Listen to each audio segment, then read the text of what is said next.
Prime Minister Benjamin Netanyahu has said his country can stand alone after the U.S. warned it could halt arms shipments if Israel ordered a full-scale invasion of Rafah in Gaza. "If we need to ... we will stand alone. I have said that if necessary we will fight with our fingernails," he said on Thursday. President Joe Biden has urged Israel not to go ahead with such an operation over fears it would exacerbate the humanitarian catastrophe in the Palestinian enclave.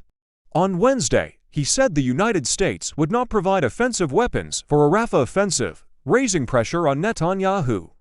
"If they go into Rafah, I'm not supplying the weapons that have been used historically to deal with Rafah, to deal with the cities that deal with that problem," Biden said in a CNN interview. Israel's top military spokesman, Rear ADM, Daniel Hagari, also appeared to downplay the practical impact of any arms holdup. "The army has munitions for the missions it plans, and for the missions in Rafah, too. We have what we need," he said in response to a question at a news conference.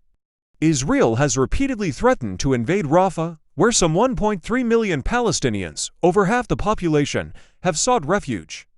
The city in southern Gaza is also the main hub for humanitarian operations, which have been severely hindered by the closure. Israel says Rafah is the last stronghold of Hamas and that the army must go in if it hopes to dismantle the group and return scores of hostages captured in the October 7th attack that triggered the war. Aid groups say a Rafah invasion would be catastrophic.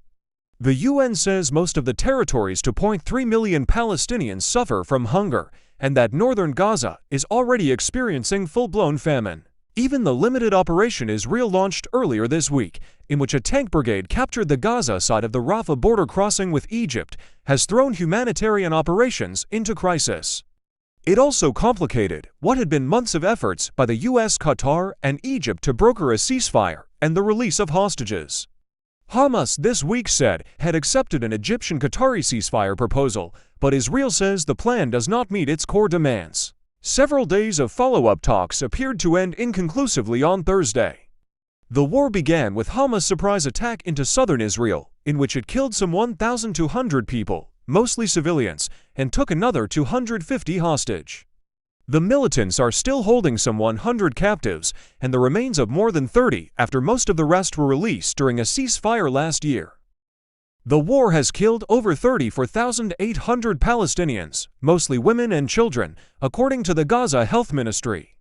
Israel's offensive, waged with US-supplied munitions, has caused widespread devastation and forced some 80% of Gaza's population to flee their homes.